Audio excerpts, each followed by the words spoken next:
Welcome to the Eyes Up Mindset podcast, where we explore what it means to grow daily and find our best in every aspect of life. Another incredible Eyes Up Mindset podcast episode coming at you. I'm John Shirkey here with my co-host, my friend, Jamie Wagner. Jamie, good to see you. You as well. I love this time of year, right? I used to garden a lot when we had our old home, and I love that idea of planting seeds. We get to talk a little bit about that today, right? That this idea of change is so evident in the spring, because the weather changes from day to day also. But that idea of change is just such a part of who we are, and you get to see it play out on a daily basis right now. And so it's kind of directing my mindset in a place where it's like, be ready and willing for some change right now. Whew, that's big, man. Right out of the gate. What prompted that? Where'd that come from? I was playing around at golf yesterday and realizing that the work I'm putting in is not there yet. I think in some ways it's like, I want the change to happen very quickly, but just like in anything else, it happens in its own time. And, the nature's like that. And it's like, okay, there's a season for that when it's going to change. And then there's going to be a season, a dormant. I don't know, maybe I'm in that season as a golfer right now, but I'm hoping that the change will take place soon. So I was thinking about, I don't know, just a little reflection. No, that's good. I mean, you and I have been going back and forth about your golf season. Mine really has yet to start. I have snow on the ground again, which is not that exciting, but it's one of the things that you got to deal with, roll with it, as they say. But no, I've appreciated getting the golf season started for us and some of the conversations that it's prompted in terms of that very topic of, continuing to learn and putting in the time and looking at, what are the things specifically, that I want to get better at and I need to get better at in order to be successful at this thing. Well, and you asked me a question last night, just kind of and that prompted some reflection for me, which is like, can you execute that thing? Right? Can you do that thing yet? Right? And I think in some ways the answer is no. Right? And so those of you listening out there, it's not golf. It's probably not golf. Some of you it might be, but there's something out there where the question is, can you execute that skill yet? And if the answer is no, like, what do you have to do to be able to execute that skill, especially with consistency?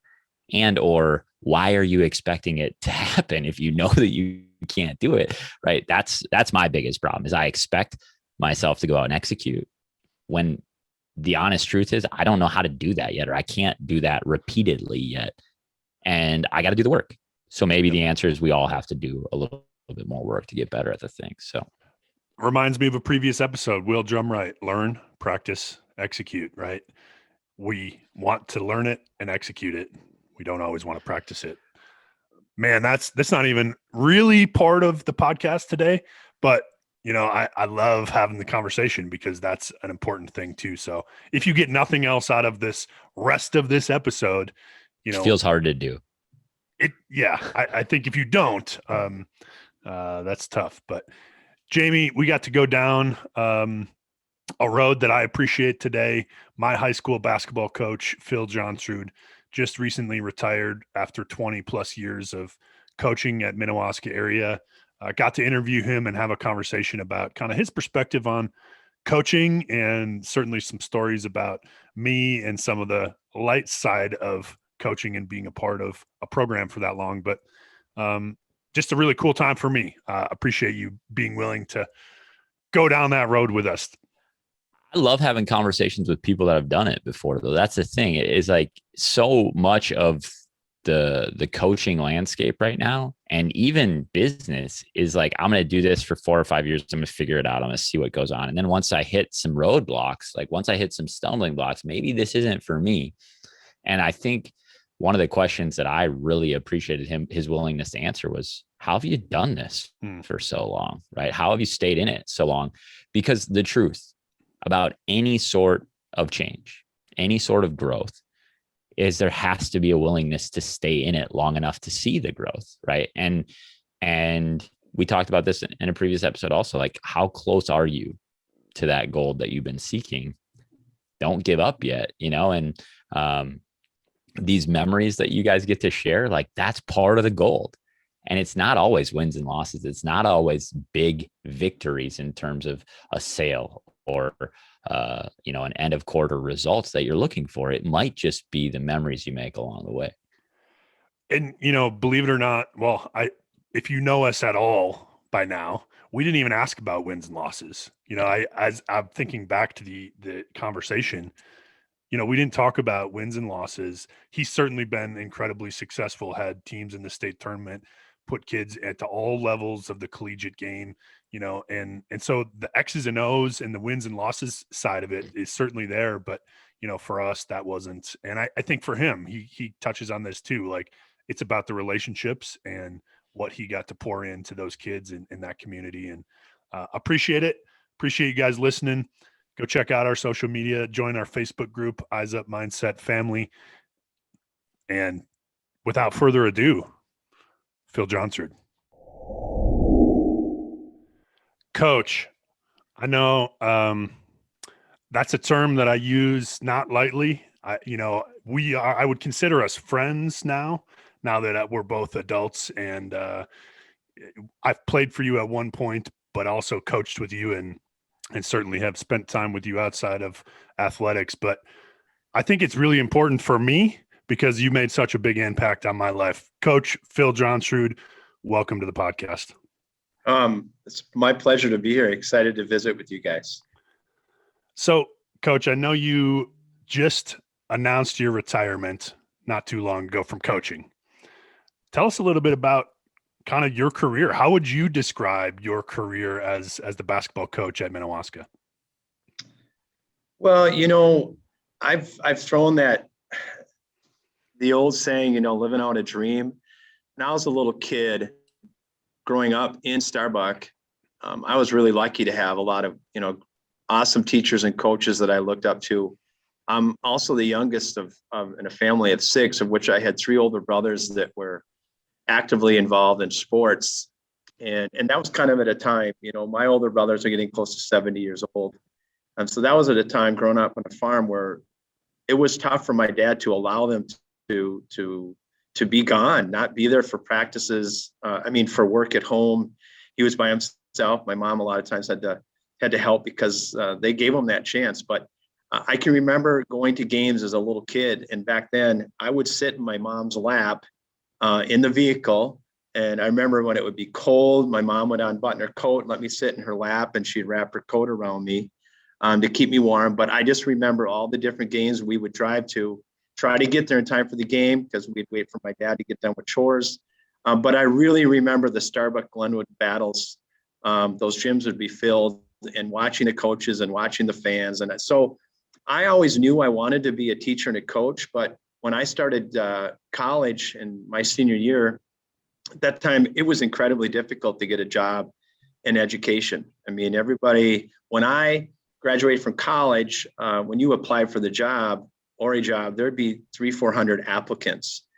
So I remember being told, you're never going to get a job, Phil. You can't be a FIA teacher. You can't be a coach. So I went into business for a little bit, a business major. And after about a month in that, I'm like, there's just no way. This is not me. This is not what I want to do. So, and ironically, when graduating from college, I switched back. I had some really good experiences coaching when I was in college. I was an 8th grade coach in Barnesville, Minnesota. I got to coach at Moorhead High School with Chuck Galsvik and Bill Quinnett.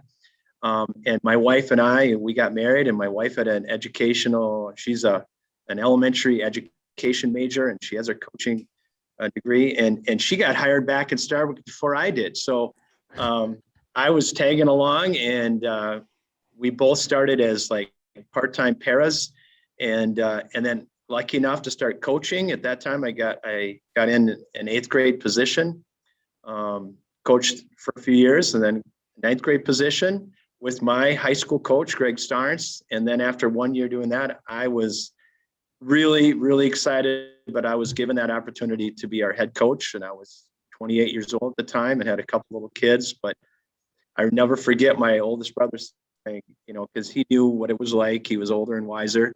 And he said, Phil, he goes, I don't know whether to send you my condolences or my congratulations, but we're happy for you. But, and that's where it all started. So I loved it. I loved every bit of it. There were times that are challenging. Nothing's ever going to be perfect. There were a lot of times that I'm driving home after a game wondering, why am I doing this?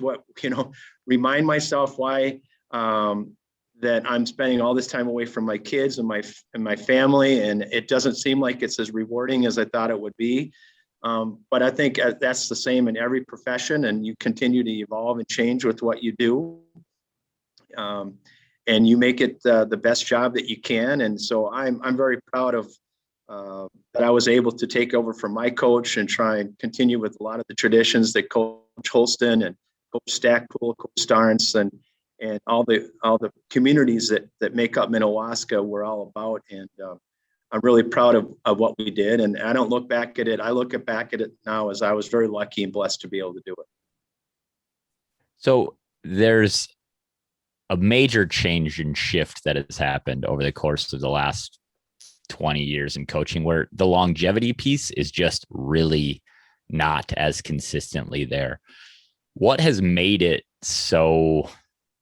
able for you to stay in coaching, where a lot of people are, 2 or 3 years or 5 years or 8 years, and then they get out? What thing keeps bringing you back? Well, I think I mentioned it a little bit earlier. Things change over time. As you're saying, they evolve. For me, it took me a long time, and I'm still learning. If I were to continue to coach, there's things I'm going to change from year to year, et cetera. But what I suddenly recognized that I think when I started looking up all the individuals that I looked up to as coaches and teachers, I'm like, I felt like I needed that respect from people right away. And I hadn't earned it. There's so much that goes into earning respect. And it became, even after, 2003, 2004, 2005, I started to recognize that when you're a teacher and a coach, it is all about, for me, it was all about relationships. And then when I started to foster those relationships and get to know kids, every kid, and make them feel special and understand why they were important to our program, as well as their families starting at a young age, I became a much better coach. And that's what I will always hang my hat on. And most importantly, educationally, I teach all 9 through 12 health and PE now.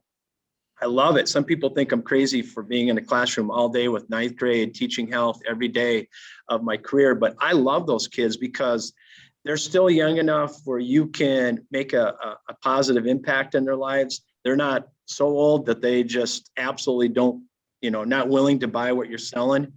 And just really trying to get kids to recognize how everybody has something to offer. And I can remember hearing other people say those kind of things, and I wasn't emotionally and probably, I just didn't understand it. It didn't make sense to me how you could do that. But when you get that feedback, when you can talk kids into doing things that maybe they're not physically capable of doing or mentally capable of doing, then you can feel that gratification and that, that seeing kids be successful is the ultimate goal.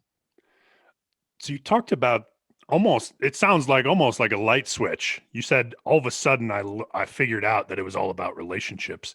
Did something happen, or did you have an experience with either a successful team or a not as successful or something like that, where it's like, oh man, this is the moment where it's like, or was it just gradual maturity over time as you continued to get experience coaching, build your own confidence that you learned that? Is there something that stands out that kind of taught you that lesson? Well, I think for me, it's gradual. There wasn't one thing that took place. There's a combination of things, and that can be just being a parent, and all of a sudden your kids are getting older and you're recognizing what they understand and what they, see in the world and what's important to them, So I think it was a culmination of all those things. It's suffering through one of the toughest seasons I had as a coach, wins and losses wise.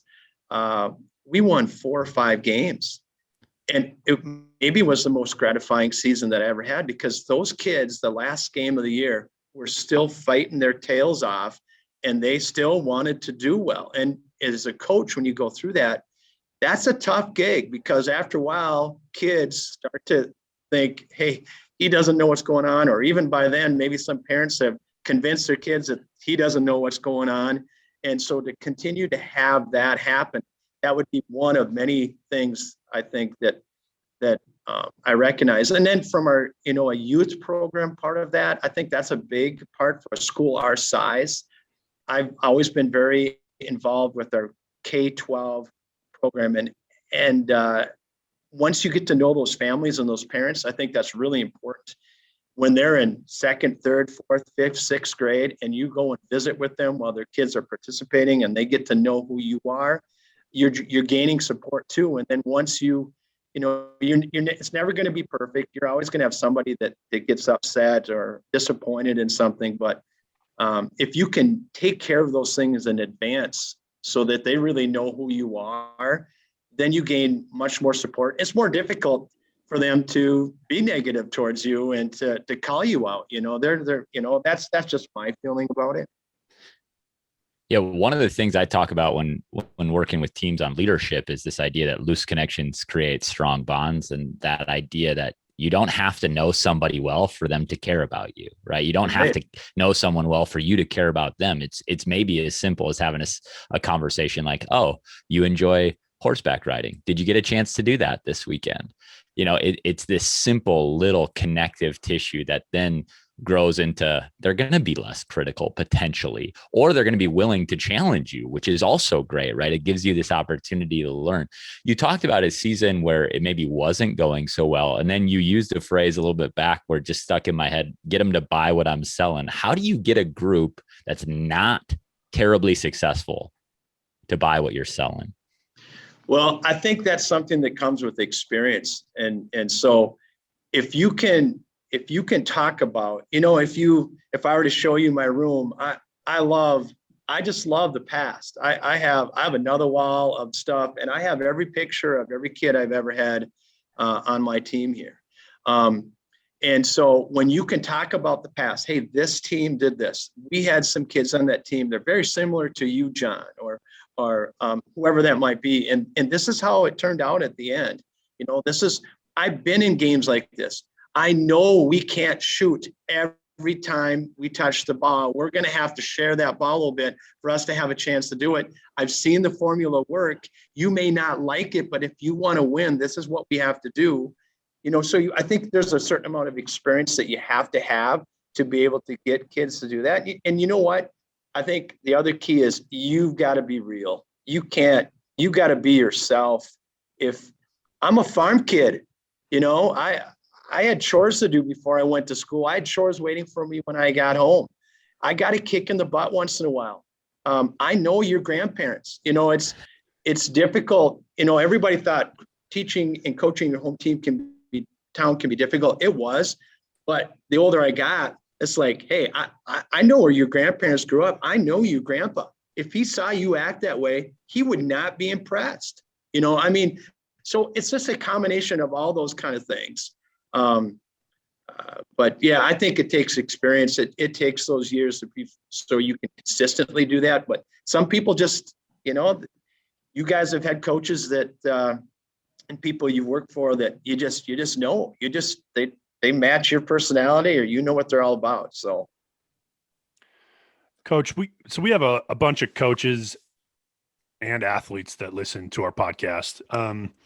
As far as like when you think back over the 20 plus years of all the kids that you've coached, what when you think of an athlete that fits your wheelhouse of, this is the kid that I want on my team, these are the characteristics, these are the things that I'm looking for, that I'm just fired up and I know you're fired up every day to coach all of your players, but what are the kids and what are the attributes that get you up saying, man, this kid or this team is going to get after it?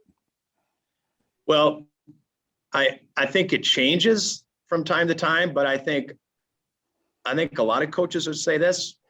I don't want to go on a limb here, but I think about myself and what I brought to the table. So I'm a blue collar kid. My job was to get that ball across half court without turning it over, make my free throws, defend, and get the ball to the kids that can score.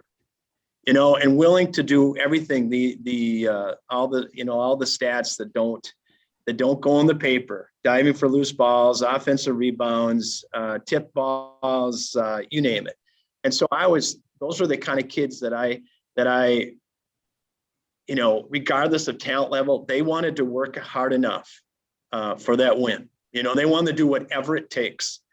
I don't know what you can and can't put on here, but I always think there's an old coach that I say, it's maybe you can cut it out, but somebody's willing to punch their mother in the face for a win. Sounds bad. All right. And still yet, be kind and high character integrity. They just, when that buzzer goes or that whistle blows and you're out there, those are the kind of kids that I knew that when we had them, it was time to go. Think of the characters on your team, John. I mean, we had every walk of life on that team. Okay. It's not like you all hung out all the time. A couple of you did, but when it came time to play and when you guys started to put it all together, you were a heck of a basketball team, and you put differences aside and you got after it because you all wanted the same thing, so sometimes it's talent. Sometimes it's just that grit that they have and that willingness to want to win and do whatever it takes, even if that means making sacrifices. No problem about the punch your mother in the face to win thing. Our coach in college, who's been on this podcast, said, hey, we're going to strap it up. We're going to punch him in the face in a loving Christian way. And so just shout out to Coach Jay on that.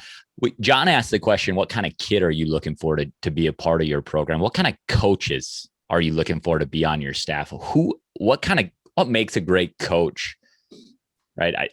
We have this idea of teach everything as part of who we are, but what is it that you're looking for when you're looking to bring coaches on?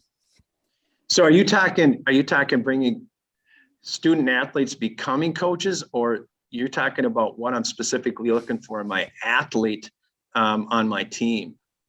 I'm looking more at like when you are trying to bring a coach into the program and you want them to continue what you're doing. What are the attributes you're looking for in coaches in your program that are going to continue to build the program the right way? Well, number one, it's dedication it's dedication. It's time and commitment. And you're not going to get the monetary, this isn't holding out for a certain contract. You've got to be willing to do it because you're intrinsically motivated to teach and coach kids and be willing to put in that extra time. That's a huge thing. And in schools our size, we don't always, like we said, it used to be really difficult to get on the coaching staff, but now you get what's available to you. It's hard to get guys that want to coach and put in that amount of time, especially today. That's a big thing. But yeah, number one, they have to be committed, the time commitment, they have to love kids, and they have to be willing to go the extra mile. Coach, you talk about dedication and commitment, and I know sacrifices outside of basketball, obviously, you've made over these 20 plus years. You also were fortunate enough to have 5 boys that you got to coach. So maybe it made it a little bit easier to be in the gym all winter some of those years. But talk about the experience of being able to coach your boys and kind of be the head of the program that they came through. Yeah, that was really special. There were times that were difficult because I think I was always harder on my kids than the rest of the kids, because if their teammates knew that I was giving them any kind of leeway or anything like that, that wouldn't fly. And so I was always harder on them than the rest of the kids, I think. But very special to see them be successful. Every once in a while, my assistant coaches, I can't tell you how many times Coach Thorfinson or Coach Hill or Coach Johnson said, hey, are you enjoying this? I mean, are you watching your kid, after a game? Did you see what they did? Did you enjoy that? And you try to, but it's, there were a lot of challenges too. I can remember my oldest two. I mean, I had to have a rule. They couldn't guard each other in practice. I've had to kick them out of practice before because it became a sideshow. It's like, you just can't do that. Can you just a second, guys? My lights went out. About that, but yeah, it is really wonderful. I'm blessed to be able to do that. The night after our last game, all the boys and my wife and my daughter-in-laws came over, and we celebrated, and we talked about, what I don't think many people realize is, as special as that was, it was special for them too, because when they were little kids, when you were playing, John, and years before that, they were at every game, and they remember you guys. They remember every one of you guys. It's amazing how many games they remember. They said, Dad, what are the top 10 games you remember in your career? And I never got a chance to answer that question, because each of them were telling me what they were supposed to be. And they were going back to times like, you're not old enough to remember that. How do you remember that? But they remember that stuff, which is, yesterday I'm trying to find graduation gowns from the past to hand down to our other kids. And I'm looking in boxes, and I go into Brady's box, which better get in his basement soon, because I'm sick of it being in my house.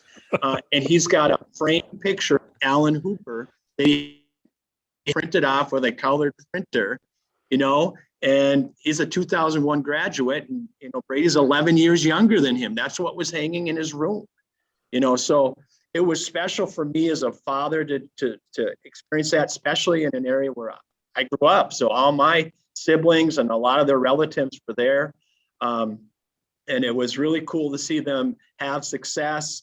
I never brought it home. I never talked about basketball at home. The only thing I would ever say is, once in a while before we go to a game, hey, have a great game tonight. Give it everything you have. But we never broke down film. We never did any of that. And I tried to keep that separated, but really very lucky and blessed to be able to have done that. And what an amazing story. You say you found a picture of an athlete that was 11 years older than your child, and you get to know, hey, my influence on this senior kid or this junior kid who happens to be good at basketball, but my influence on them as a man, as a person, is having an influence on my son in a way that I can't, like, what an amazing gift that idea of family is really big in coaching. And how do you approach that piece of, maybe it's not basketball we're talking about today, guys? Yeah, that was one of my big things. I love X's and O's. I really do. To say I'm great at it, I'm not. I mean, I have an inventory of things that I enjoy that match my style, but I was way more about trying to get some life lessons in with my athletes. I really was. I got a text last week from a player on the 98 team who now is an attorney. And he, when he was in high school, he was a turkey once in a while, I mean, I remember having to get on him because he was eating popcorn and M&Ms on the end of the bench during a game. And his text was something like, congratulations, really enjoyed having you as a coach. As much as maybe I frustrated you at times, he goes, I will never forget you always talking about going home to family for a break, enjoy your family for your vacation, enjoy the weekend, spend time with your grandparents, whatever. And you would talk about going home to your kids. And he goes, I really thought it was corny. He goes, I now have 2 kids. And he goes, I know exactly what you mean now. And so in his life, which is very busy and hectic and stressful, I'm sure, coming home to his kids is a relief, and so a lot of these things, just like it was for me, it doesn't make sense until you get to that point in your life and you recognize it, but at least you have a chance to plant the seed. So I was just about to ask you, I mean, you told a story about a kid sitting on the end of a bench eating popcorn and M&Ms. And I have heard personally some of your stories throughout your coaching career, and some of them, let's say, are family friendly and some are less. But when you think of, looking back, I'm sure all of those stories continue to come up and as you see people and things like that. But give us one of your favorites that you feel like you could tell on air here. Well, the ones that could tell on air, and ironically, we just told the Justin Peterson, John Shirkey story this weekend. I got a chance to coach in the Minnesota All-Star game, and the coaches that I was coaching with fell to the floor laughing hysterically. And so there's just so many of them. But on a positive side, I grew up with my buddy Jim Gorder, who was Down syndrome. Okay. And he just passed away a couple years ago, but he was a huge part. That's when they first started mainstreaming students in schools. He's part of Public Law 94-142. All students have a right to a free and appropriate education. And so he was in my basketball team. He was in our band and choir. And so I had a profound impact with kids with disabilities. And so over the years, I've had an opportunity to have kids with disabilities on our team, from downtown Adam Brown, one of the big stories, and a few other students. And just to have them be a part of our team and the experiences that we went through during those times. Adam Brown's story is really cool. And so having those kids not only be on our team, but then have events that take place during a season where they make big baskets, and it's well known, and what an impact it had on our my student athletes and our community and our school. So those are definitely some highlights. But on the other side, I tell you what, we could go on and on forever. One of my favorites is a game in New London Spicer. I am sick. I'm not feeling well. But Ted Hill, my assistant, is also sick. He's got to leave. He's got to leave the bench. He actually goes into our opponent's locker room thinking it's our locker room, because he's got to throw up, and he goes and interrupts their pregame, and he throws up in their locker room. And then we get out to our game, and we've got a group of JV kids that are still in there showering in our locker room,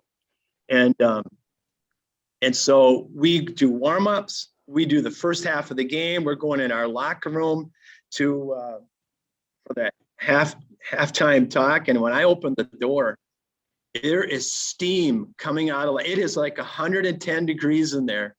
And I'm like, what is going on? And Coach Hansen, he goes rip snorting in there, and the showers are still on. And he looks in there and he goes, good God, Johnsrud, come here and be a witness. So we look in there.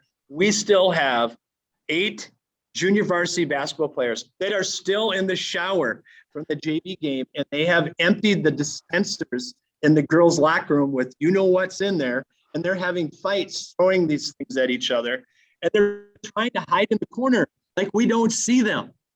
And so they got in trouble. I still have a couple apology notes, one in particular, from one of those individuals apologizing for that night. And every once in a while, I'll go across the hall and I'll see this kid's son, who's now in like 5th grade, and he's a spitting image of his dad. And I just help to think, someday I'm going to tell you this story, young man. I'm going to tell you this story so you have one up on your dad. But that's one of the better ones. But John's grade, you asked my kids. My son Jackson's going to graduate from college here in a couple of weeks. But I still have the Vance Walker rule. The Vance Walker rule is every time I blow a whistle, we're gonna go to a new drill. Vance always had to take one more shot. It doesn't matter if it was 3/4 court or half court. Some of them were close, but a lot of them didn't even hit the backboard. One of them hit at that time, I don't know, 5-6-year-old kid in the head, darn near knocked him out. So we still have all my kids.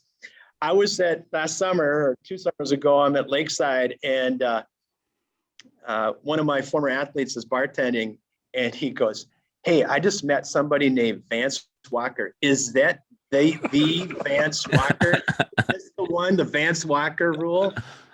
And so, yeah, so I've got a lot, but those are some that come to mind.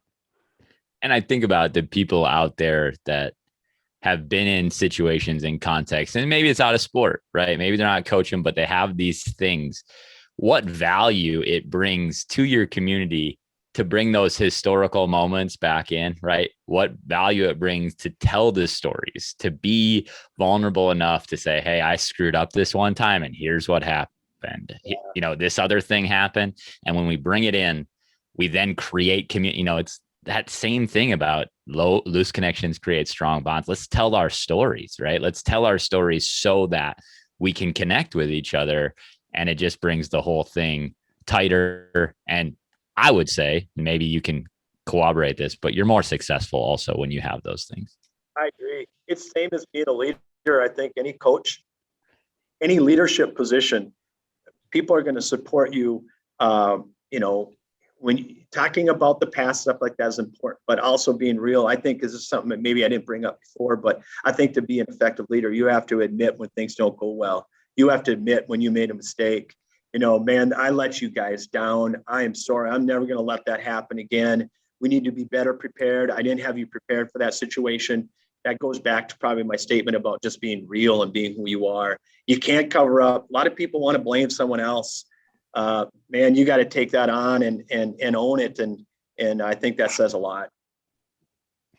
So in the spirit of vulnerability, Coach, do you have any stories about coaching me that, stand out to you that maybe aren't either good or bad, but I'm willing to let you kind of tell the listeners how you remember coaching me? Well, I'm going to go the lighter side first. We don't have a ton of kids on that team. It's not like we had 18 kids. We didn't have a ton of kids. And I don't get a lot of big guys here. John was a 4'5" guy. All right. So was his buddy Justin. Wow. But begged all the time to play the point guard. Always wanted to play the point guard. And probably in today's world, you guys would have been playing a 3 spot. All right. You know what I mean? And today, we talked about how the game has changed. But the way we played last at that time, I used a 4-5 guy, and you guys were excellent. All right, John, you had great hands, smart court awareness. You were kind of a little bit of actually probably way more of the glue than maybe some of the other guys were, keeping them all together and on the same page. But talented, it just really fun to have had a player like you. Other than the fact that you always wanted to ask my wife out on a date. All right.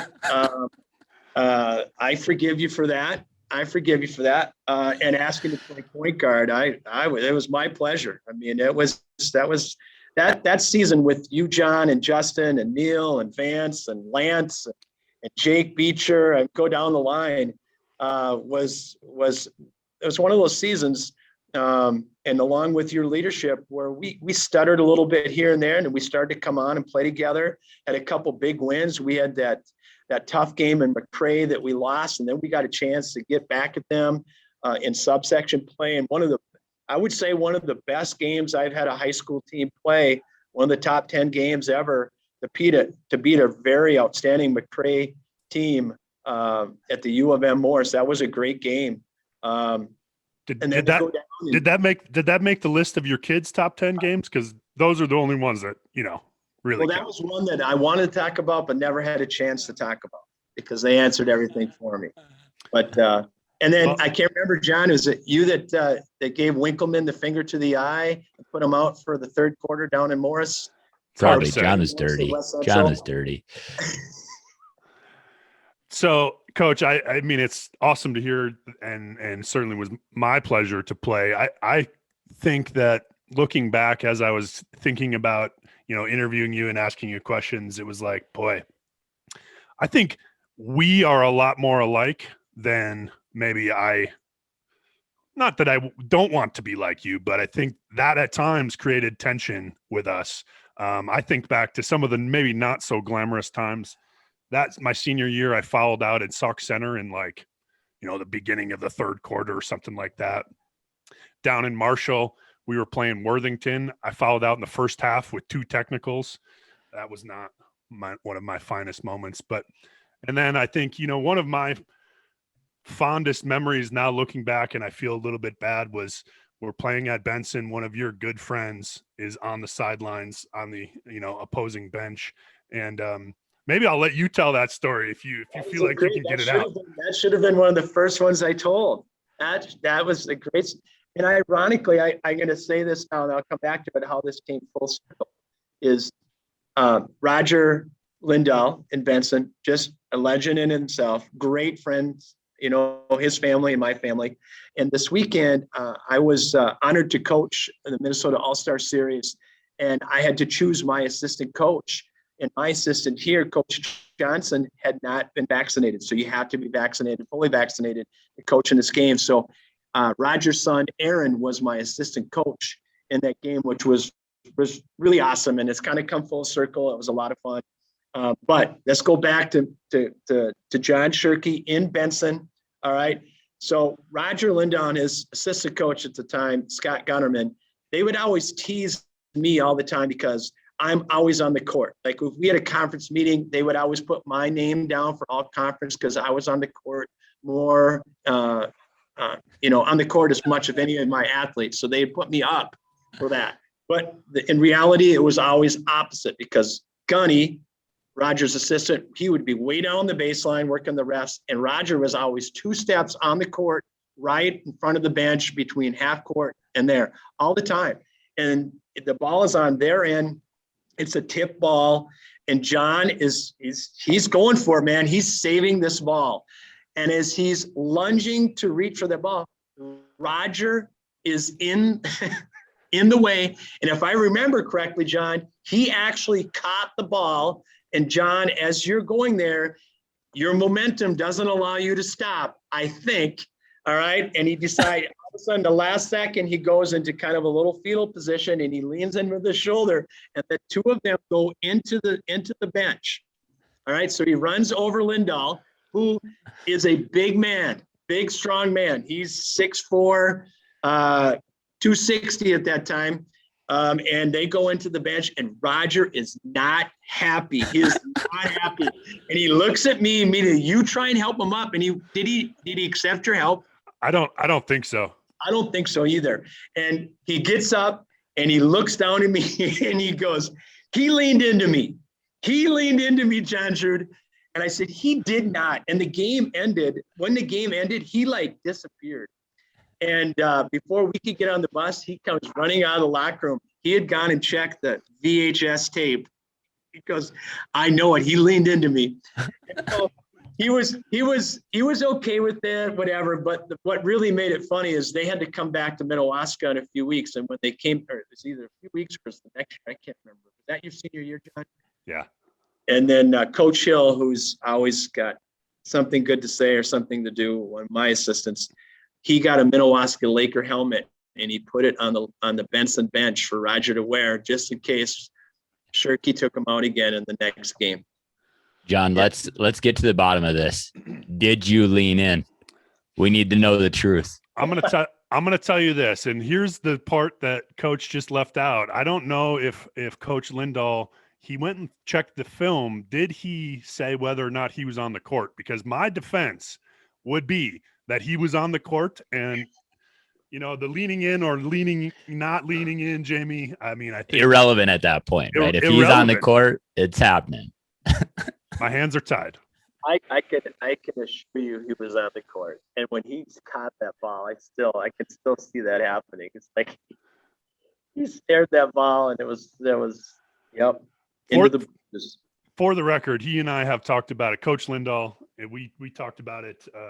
We cleared the air so long ago, That's but good. It's something that I look back fondly on. But anyway, Coach, certainly awesome to go down memory lane, but also you've impacted so many young men and women and families in that community, and that's something that is really special. And I appreciate your service, and we're excited for you in retirement to get to spend more time with your kids and now growing list of grandkids. Well, I appreciate that. Like I said, I was really lucky, and some people have asked me, are you struggling with your decision? And I'm really at peace with what I'm doing. I'm excited. I think when there's when situations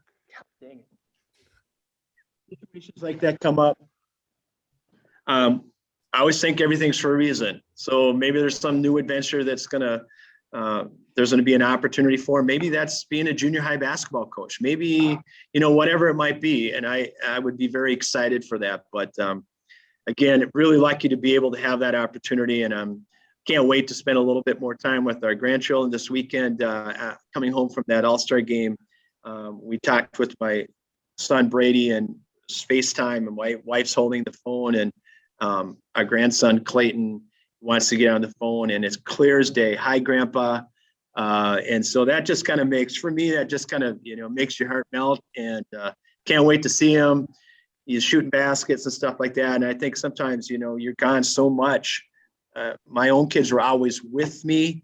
A lot of times when I was gone at practices, and even rode the bus once in a while, but many nights coming home and laying down in bed with them, trying to get them to go to sleep, and missed out on a few things. And so I just don't want to miss out those things with my grandchildren coming up. And maybe, something new will come along too.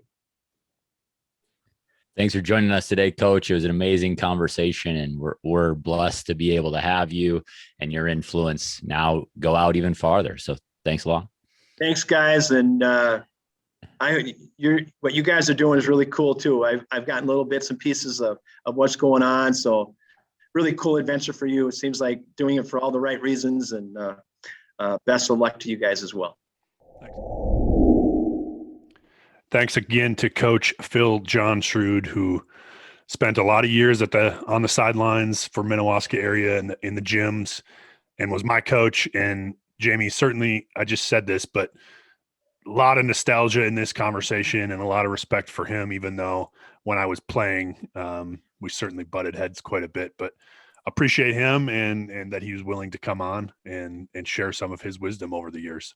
Well, and I think that's interesting. Like, I think a lot of people might think, oh, me and a leader didn't get along all the time, and I can't possibly continue to have a relationship with them. When in reality, those, like, that butting heads means it matters for both of you, right? It means you care and are invested, and you're going to give something. And so I don't think that that's a negative necessarily. It's just hard in the moment.